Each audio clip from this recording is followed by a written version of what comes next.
байцгаана уу эрхэм үзэгчдээ. Бурхны хаанчлал дэлхий дээр гарч ирлээ нэвтрүүлэгт тавтай морилно. Би хөтлөгч Иншвэ байна. Эзэнд итгэгчид бүгд чуулганы сайхан амьдралыг хүсдэг. Тэнд тэд цуглаан бүрээс ямар нэг зүйл олж авч чаддаг. Гэвч шашны сүмүүдэд пастор тахилч нар эндэр дээрээс ганц хүний тоглолт хийдэг. Тэд итгэгчдийн өмнөөс залбирч, ганцаараа бичвэрийг уншиж, тайлбарлаж, цуглаан болгоныг хяндаг. Жилээс жилд номлол нь нэгэн хэвийн хуучин зүйлээ л давтан ярьдаг. Итгэгчдэд энэ нь уйдгартай санагддагч яах ч аргагүй мэт санагдаж чимээгүй төвчхээс өөр аргагүй болдог. Олон жил сонслооч юу ч олж авдаггүй. Эдгээр цуглаанд пастор тахилч итгэгчид бүгд өөрсдийнхөө зөв гэж бодсон зүйлийг хийдэг. Тэдний хийдэг бүхэн нь шашны зан үйл гүйцэтгэж хэлбэрдэх явдал. Энэ нь бас бусдыг арга цааж аргалах явдал юм. Пастор тахилч нарыг эндэр дээрээс ярьж байхад доорх итгэгчид ихэвчлэн нойрмоглож, утсаараа тоглож, ярилцаж, эсвэл анхаарал сарнсан байдаг. Тэд эргэлзэлгүйгээр хүсснээ хийдэг. Цаг дуустал төвчсөний дараа бүгд гэр гертэ хайрч дараагийн цуглаан дээр бүх зүйл яг адилхан давтагддаг. Пастор тахилч нар олон жил бичвэрийг номлож уншсан ч хамгийн сайн номлодог сэдв нь тахил өргөх тухай байдаг. Олон жил номлосон ч тэд итгэгчдийн нүглийн асуудлыг шийдвэрлэх нь бүхэл. Өөрсдийнхөө асуудлыг ч шийдвэрлэж чадаагүй. Итгэгчид олон жил номлол сонссон ч сүнсэндээ ямар ч тэжээл авч чадаагүй. Тэд нүгэл үйлдэхээ яаж болохоо ч мэддэггүй. Библийг бүрч ойлгодоггүй. Хэдийгээр пастор тахилч нар номлолоо нямбай бэлдэж, цуглаан болгон дээр итгэгчдийн зүрх сэтгэлийг татахыг хичээдэгч үр дүн нь үргэлж урам хугармаар байдаг. Тэд юу ч хийсэн итгэгчдийн итгэл хөрч сүнс нь хатдаг. Тэд цуглаанд оролцох ямар ч урам зориггүй. Олон хүн бүр зүгтж эсвэл аажмаар ирэхэ болдог. Тэд ихэнхдээ үйл ажиллагаанд оролцохгүй, яаж ятгсан ирэхээс татгалздаг. Бэрхшээл тулгарч Бурханаас тусламж хэрэгтэй болох үед тэд 1-2 удаа дуртай дургүй ирээд дараа нь дахин алга болдог. Гамшгууд улам даамжирхын хэрээр итгэгчид цуглаанд ямар ч урам зориггүй хандсан хэвээр байна. Пастор тахилч нар боломжит бүх аргаар оролдож хамтын хоол, аялал, Библи судлал, магтан дуу дуулах, баярын үдиршлэг гэх мэт элдв янзын үйл ажиллагаа зохион байгууладагч бүгд нэмэргүй байдаг. Олон хүн хоол, зугаа цэнгэлийн төлөө эдгээр үйл ажиллагаанд ирдэгч. Жинхэнэ цуглаанд хөөрхийлөлтөд цөөхөн хүн оролцдог нь пастор тахилч нарын өөрийгөө үнэлэх үнэлэмжид том цохилт болдог. Оролцогчдын тоо цөөрч, цуглаанууд улам эзгүүрч байгааг хараад ариун сүнс чуулгануудад ажиллахаа болсон юм болов уу гэж гайхахаас өөр аргагүй. Хаанчлалын 90 үед Христэд итгэгчид цоошин чуулганы амьдралыг огтон авсан. Ийм чуулганы амьдралд тэд шашны химаягийн цуглаантайгаа салах ёс гүйцэтгэж шашны зан үйлийг цаашид сахихаа болсон. Пасторуудын ганц хүний тоглолт байхгүй болж итгэгчид тэдний улиг болсон үгийг сонсох шаардлагагүй болсон. Эндэр дээрээс номлодог шашны урайлоозон теологийн мэдлэг, хоосон онолыг төвчиж эсвэл тэдний ядаргаатай сургамжийг хүлцэх шаардлагагүй болсон.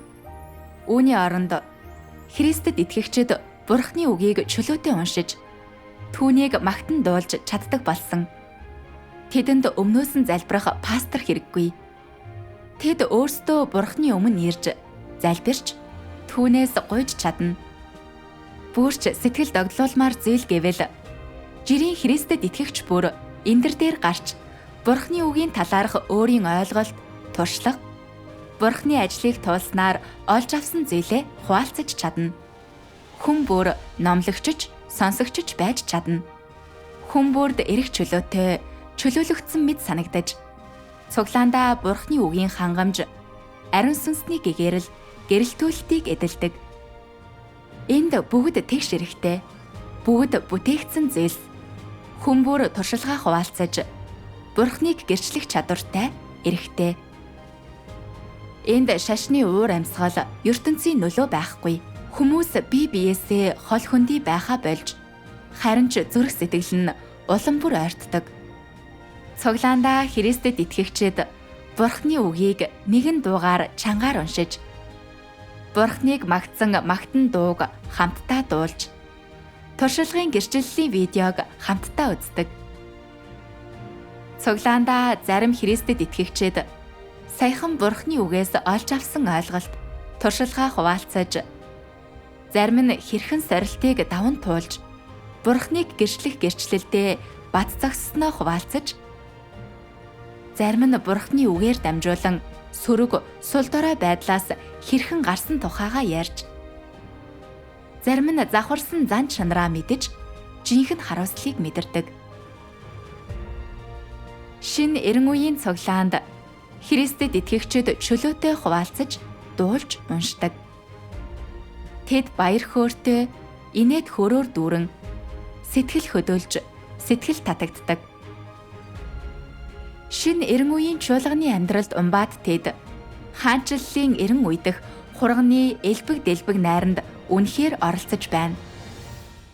За, одоо Бразилийн Сан Пауло дахь төгс үжид Бурхны чуулган руу явж, тэдний орон нутгийн чуулганы амьдралыг мэдэрч хуваалцъя. Осаска дахь манай сурвалжлагчийн газар дээрээс нь хийсэн сурвалжлага энд байна. Caros telespectadores, Эрхэм үзэгчдээ, Бразилд давтай морил. Би одоогоор Сан Пауло мужийн Осаска хотод байна. Энд орон нутгийн Христэд итгэгчид цуглаж, туршилгаа хуваалцаж, хамтдаа дуулж бүжиглэн Бурхныг шүтэн мөрөх гэж байна. Энэхүү онцгой мөчид бидэнтэй нэгдэж, Бурхнаас ирдэг баяр баясгалан ёроолыг хуваалцахыг урьж байна. 8 дугаар сарын 31-ний өглөө Сан Пауло мужийн төгс үжид Бурхны чуулганы Христэд итгэгчид бүтэн өдрийн цуглаан хийхээр Осаскад эрт ирцгээв. Тэд мужийн өнцөг булан бүрээс аялж ирсэн бөгөөд урт удаан аяны эцэст уулзахдаа зүрх сэтгэл нь догтлол баяр хөөрөөр дүүрэн байв. Olá, irmãos e irmãs, bom dia! Bom dia! Ямар сайхан өдөр вэ? Хичнээн олон хайрт ах эгч нар энд ирснийг хардаа бидэнд энэ онцгой өдрийг бэлдсэн төгс хүчит Бурханд талархъя. Тиймээс өнөөдөр хамтдаа байх цаг хугацаагаа эрхэмлэн бүжиглэж, дуулж, сэтгэл хандлаа Бурхныг магтъя. Амен. Ах эгч нараа, Бурханд талархъя. Цуглаанаа эхлүүлцгээе. Бидний хувьд нэгэн зүрх, нэгэн санаатай байх нь маш чухал гэдгийг бид мэднэ. Тиймээс сайхан магтан дуугаар Бурхныг магтъя. Амен. Хамтдаа дуулцгаая. Амен.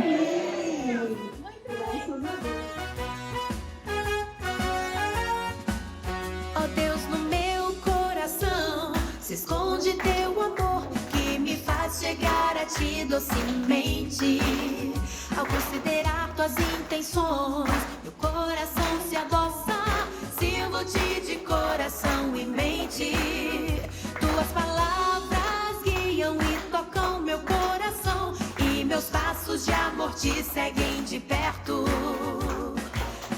Agirei de acordo com tuas intenções, satisfazê-las, encantar meu coração.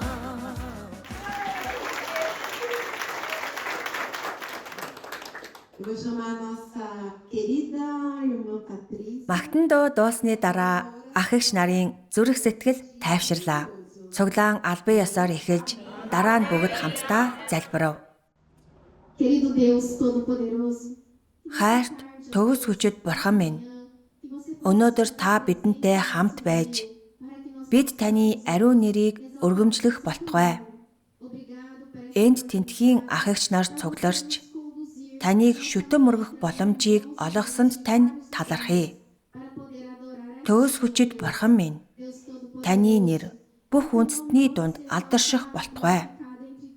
Бид нэгэн зүрх, нэгэн санаагаар таныг гэрчлэх болтугай. Бидэнтэй хамт байсанд танд баярлалаа. Энэ цуглааныг үргэлжлүүлэн заалж чиглүүлнэ үү?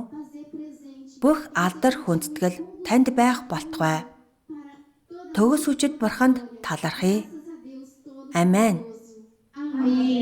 Amém. Graças a Deus. Graças a Deus. Então, Бурханд талархъя. Одоо бидэнд энэ сайхан үгийг уншиж өгөөч гэж Сандра эгчийг урьж байна. dessas maravilhosas palavras. Deus diz, Төгс хүчит Бурхан ингэж хэлсэн байдаг. Чи энэ ертөнцид дууга хадаа мэнтэлсэн. Тэр мөчөөс үүрэг хариуцлага биелүүлж эхэлдэг. Бурханы төлөвлөгөө болон түүний томилгооны төлөө чи үүрэг ороолёо гүйцэтгэж амьдралын аянаа эхэлдэг. Чиний гарал үүсэл ямар байх, урт чинь ямар аян хүлээж байх нь хамаагүй. Товчхондоо Тэнгэрийн зохион байгуулалт, зохицуулалтаас хинч зайлж чадахгүй. Хинч өөрийн хувь заяаг хянаж чадахгүй. Учир нь бүх зүйлийг захирдаг Тэр л ийм ажил хийх чадвартай. Хүн оршин тогтнох болсон үеэс хойш Бурхан ажлаа үргэлж ийм маягаар гүйцэтгэж орчлон ертөнцийг удирдан бүх зүйлийн өөрчлөлтийн хууль болон шилжилт хөдөлгөөнийг нь чиглүүлж ирсэн билээ. Бүх зүйлийн адилаар хүн Бурханы амттан бороо шүүдрээр чимээгүйхэн өөрийн мэдлгүй тэжээгддэг. Бүх зүйлийн адилаар хүн өөрийн мэдлгүй Бурханы гарын зохион байгуулалтаар амьдардаг. Хүний зүрх сэтгэл, сүнс Бурханы атганд байдаг бөгөөд амьдралынх нь бүх зүйл Бурханы нүдэн дээр байдаг. Энэ бүхэнд итгэх эсэх чинь хамаагүй. Амьтайч бай, үхсэн ч бай. Аливаа бүх зүйл Бурханы бодлын дагуу хувирч, өөрчлөгдөж, шинчлэгдэж алга болдог. Ийм маягаар Бурхан бүх зүйлийг захирдаг. Амен. Бурханд талархъя. Бурханы үг үнэхээр сайхан. Амьтайч бай, үхсэн ч бай. Аливаа бүх зүйл Бурханы бодлын дагуу хувирч, өөрчлөгдөж, шинчлэгдэж алга болдог. Ийм маягаар Бурхан бүх зүйлийг захирдаг. Сандра эгчийг төгс хүчит Бурханы үгийн энэ хэсгийг уншиж дууссаны дараа Антони өөр нэг хэсгийг уншив. Deus diz, Бурхан ингэж хэлсэн байдаг. Бурхан хүмүүсийг сонгохын зэрэгцээ тэдэнд зориулан ийм орчныг бүрдүүлдэг нь хүмүүсийг аврах түүний авралд асар ашиг тустай юм. Гаднаа хүний төлөө Бурхан газар донсолгом юу ч хийгээгүй мэт харагддаг. Тэрээр үйл хэрэг бүрийг зүгээр л даруухнаар анзаарагдalgүйгээр чимээгүйхэн хийдэг. Гэвч үнэн хэрэгтээ Бурханы хийдэг бүхэн чиний авралын төлөөх суурийг тавьж, урдах замыг чинь бэлдэж, чиний авралт хэрэгтэй бүх нөхцөлийг бэлдэж байдаг. Дараа нь тодорхой товлогдсон хугацаанд Бурхан хүн бүрийг өөрийнхөө өмнө авчирдаг. Тэр үед л чи Бурханы дуу хоолойг сонсдог. Тэр үед л чи түүний өмнө очдог. Үүнийг тохиолдох үед зарим хүн өөртөө аль хэдийн эцэг их болсон байдаг. Харин бусд нь зүгээр л хэн нэгний хүүхэд хിവэр байдаг. Өөрөөр хэлбэл зарим хүн гэрлэж үр хүүхдүүдтэй болсон байхад зарим нь хараахан Гэр бүлээ эхлээгүй. Ганц бие хിവэр байдаг. Гэхдээ юмс ямар байхаас үл хамааран Бурхны сайн мэдээ, Бурхны үг чамд хүрэх нь Бурхны аль эрт урьдчилан тогтоосон зүйл юм. Бурхан тодорхой орчныг бүрдүүлж, тодорхой нөхцөлд чамд сайн мэдээ номлох, тодорхой хүнийг явуулахаар шийддэг. Ингэснээр чи тодорхой орчинд Бурхны дуу хоолойг сонсож, Бурхныг хүлээн авч чадна. Бурхан чиний төлөө шаардлагатай бүх нөхцөлийг аль хэдийн бэлдсэн. Ийм маягаар хүмүүс өөрийн мэдэлгүй Бурхны өмнө очиж, Бурхны гэрт буцан очдог. Түүнчлэн тэд өөрийн мэдэлгүй Бурхны ажлын алхам бүрд Бурхныг дагаж, Бурхны ажлын арга замын алхам бүрд орж, тэдэнд зориулж Бурхны бэлдсэн ажлын арга барилын алхам бүрд ордог.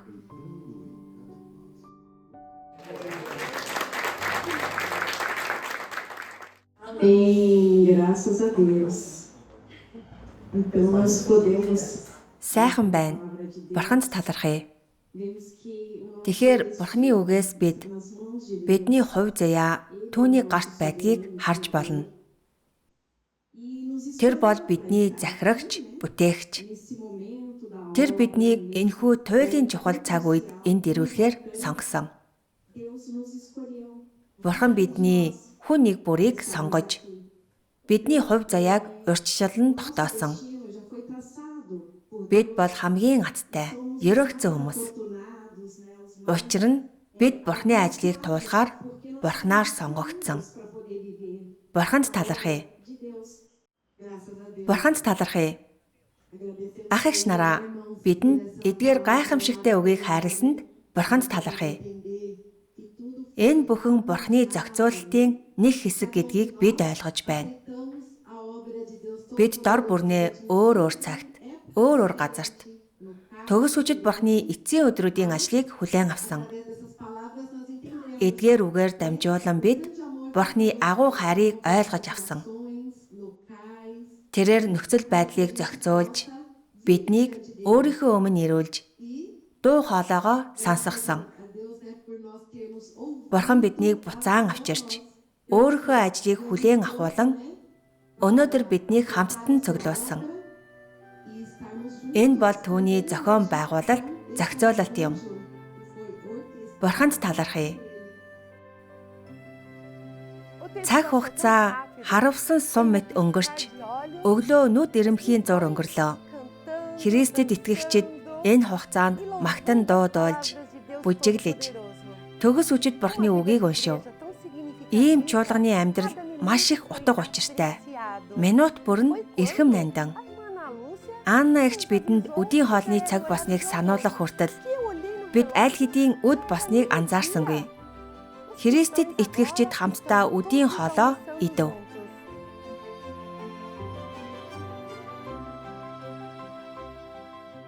Хоолны дараа бид дахин цуглаж, үдээс хойших цуглаан эхэллээ.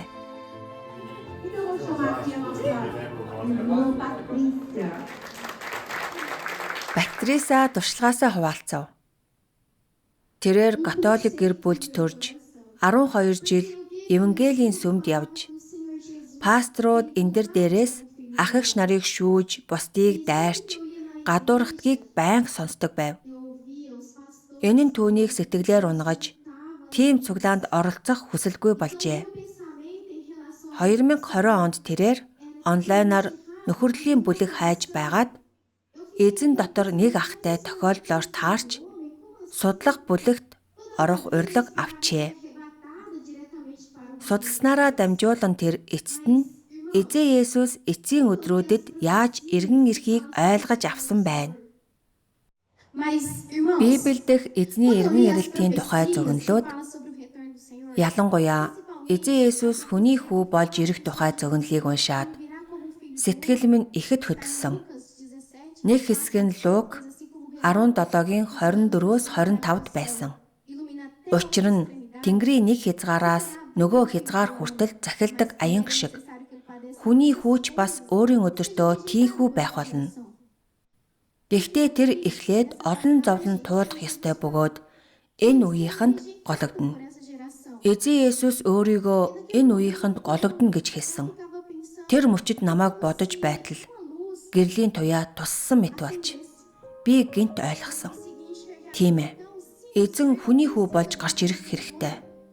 Учир нь тэр зөвхөн үйл хөлөглөн гарч ирвэл хэн түүний эргэн ирэлтийг голж үгүйсгэх билээ? Бурхны үгийг ирж хайх явцдаа би Бурхан бие махбодтой болсноор л Библийн зөвнөлүүд биелж чадна гэдгийг айжмаар ойлгож авсан. Хэрэг бид эзнийг угтан авахыг хүсвэл хүний хүү болон ирж нууц байдлаар ажиллахыг нь эхлээд хүлээн авах ёстой.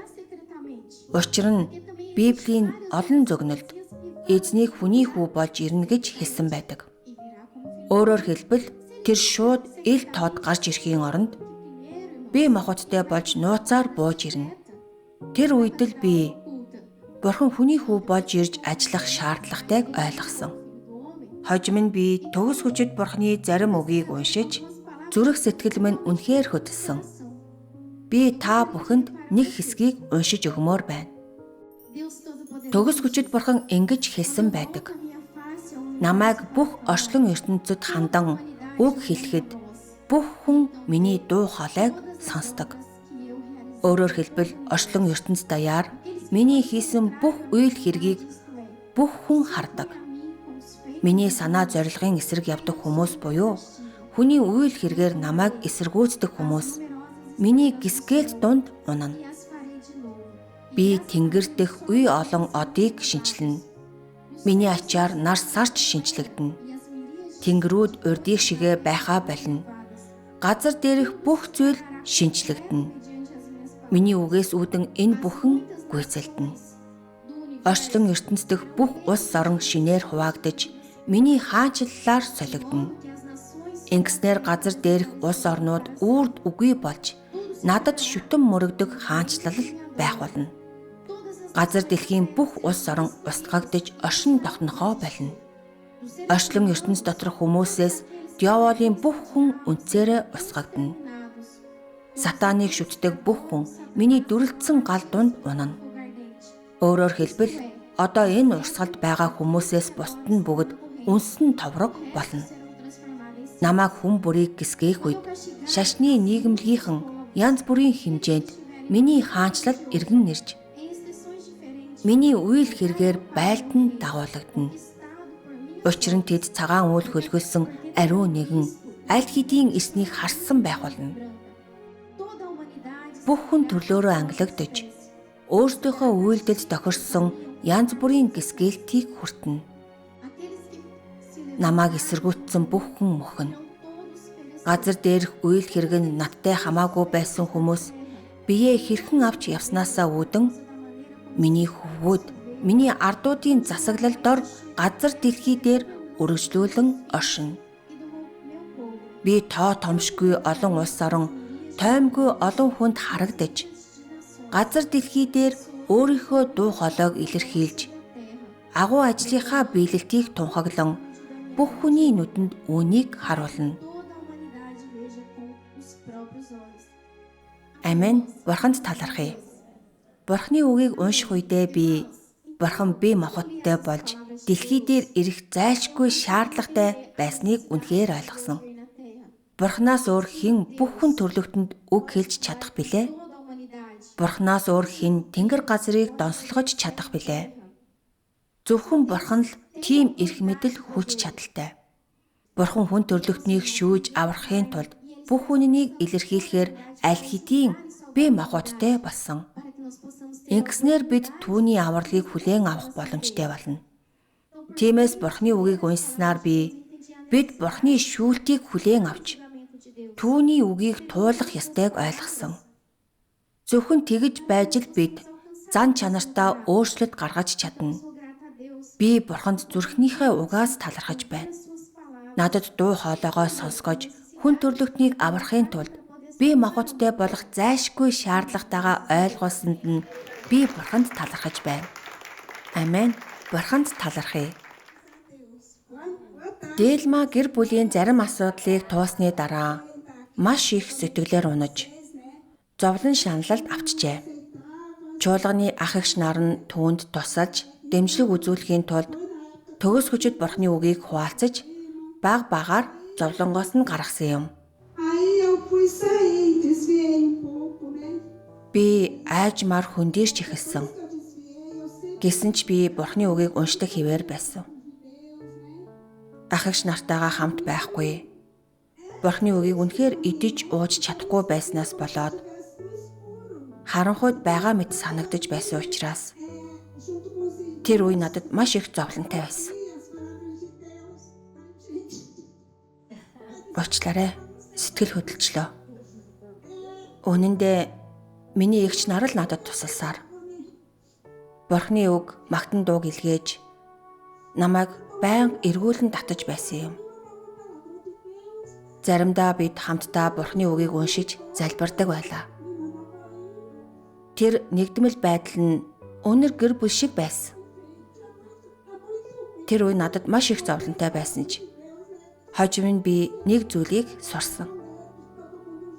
Бурхны нэрийг дуудаж л байвал хүч чадлаа эргүүлэн олж авч чадна. Бурханд талархъя. Би эцэст нь эргэж ирсэн. Паула эгч надад онцгойлон тусалж тэр надад бүр гар утас өгсөн. Ингэснээр би үүргээ биелүүлж цуглаанд оролцож чадах болсон. Бурханд талархъя. Өнөөдөр би энд зогсож Бурхны гэрт бат зогсож чадаж байна. Би дахиж хизээж явахыг хүсэхгүй. Би цаашид тийм харанхуйд амьдрахыг хүсэхгүй байна. Би гэрэлд амьдрахыг хүсэж байна. Төгс хүчит Бурханд талархъя. Амен.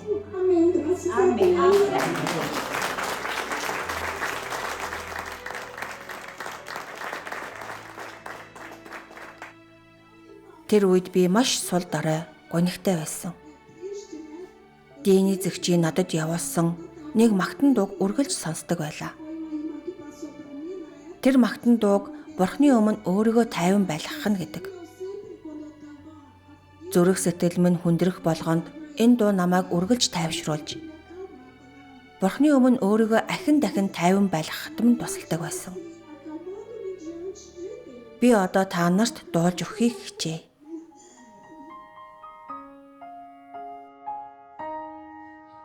Amo diante de Deus, entrego meu coração com sinceridade. Eu abro o meu coração, entrego as minhas falhas e dificuldades a Deus e olho pra Ele que Ele esclareça.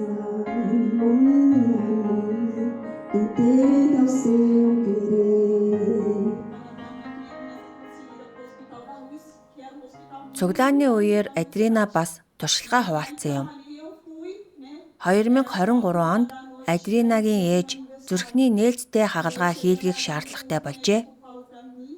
Ээжигээ эмнэлэгт хэвтэж байхад Адрина түгшиж тавгуйтаж ээжигээ алтхаас айн амьдарч байв. Бурхны үгийн удирдамжаар тэрээр Бурхны санаа зорилгыг айжмаар ойлгож, Бурхны бүрдүүлсэн орчныг дуулууртай дагсан.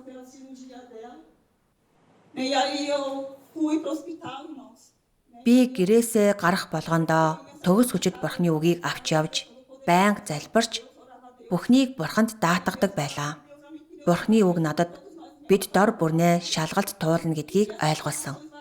Эдгээр шалгалт хүн бүрт өөр өөр байдаг. Бурхан хүмүүст өөрийнхөө гашууныг амтлуулдагч бас амттайг нь амтлуулдаг.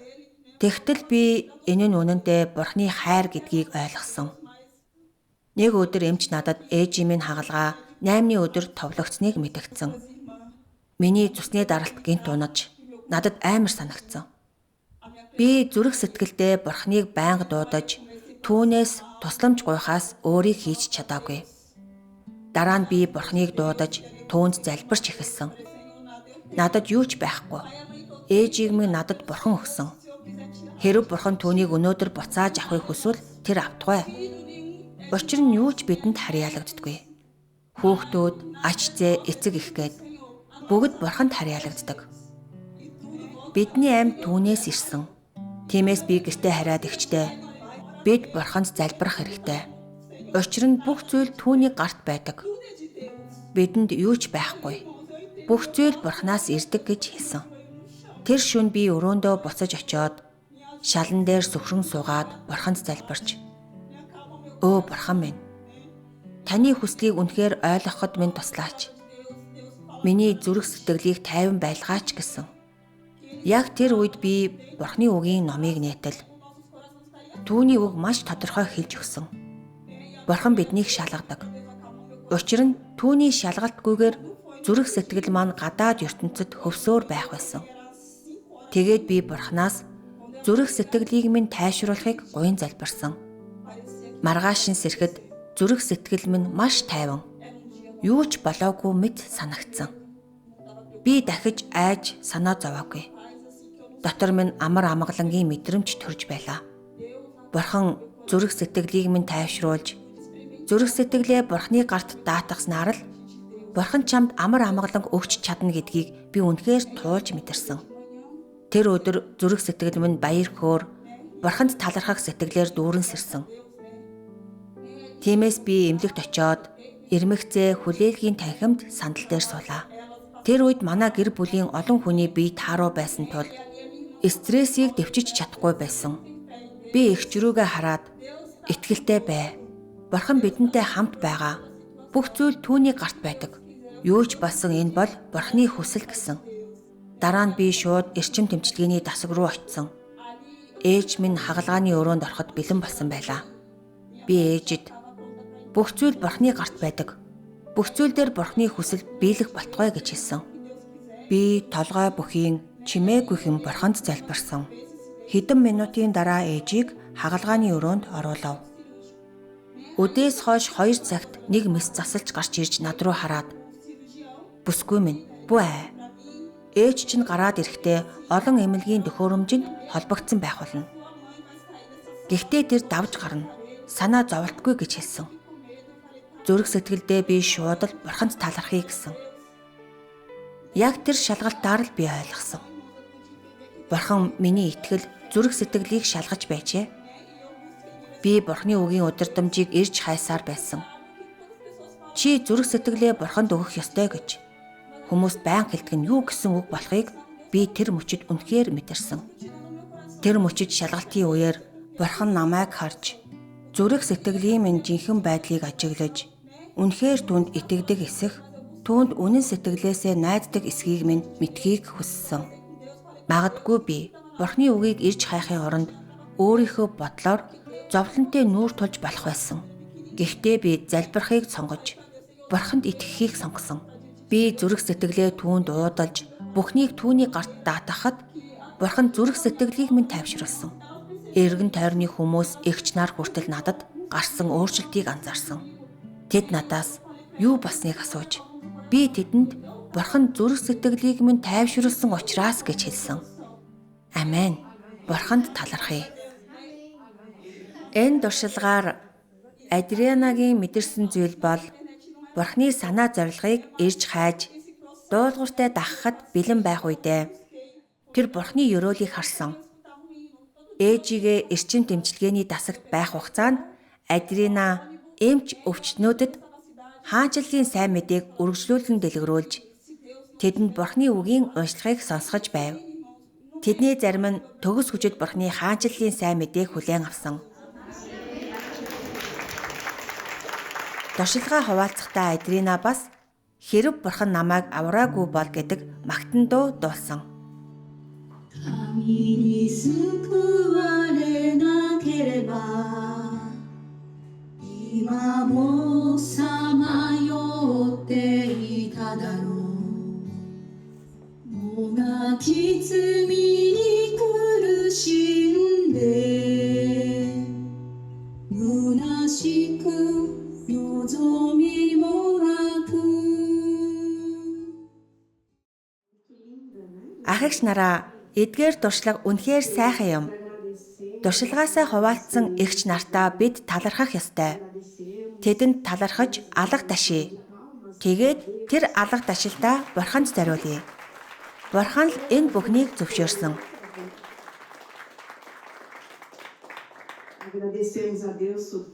Төгс хүчит Бурханд талархъя. Тэрээр бидэнд түүний үгэн дотроос суралцах боломж олгосон.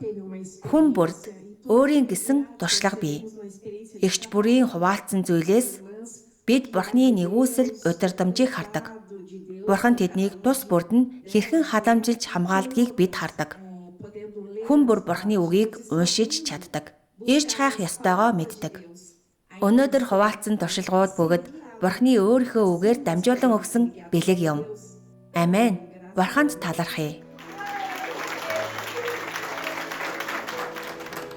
Тааламжтай өдөр хурдан өнгөрлөө. Өдрийн цуглаанаар Христэд итгэгчид бүгд эдгээр бодит туршилгад сэтгэл хөдлсөн. Хүн бүр ямар нэгэн зүйл олж авснаа мэдэрч Бурханы үгийг хэрхэн туулах талаар илүү тодорхой замтай болсон. Хүн бүр дараагийн цуглааныг тэсэн ядан хүлээж байна. За, өнөөдөртөө ингээд дууслаа. Үдсэнд баярлаа. Дараа уулзацгаая.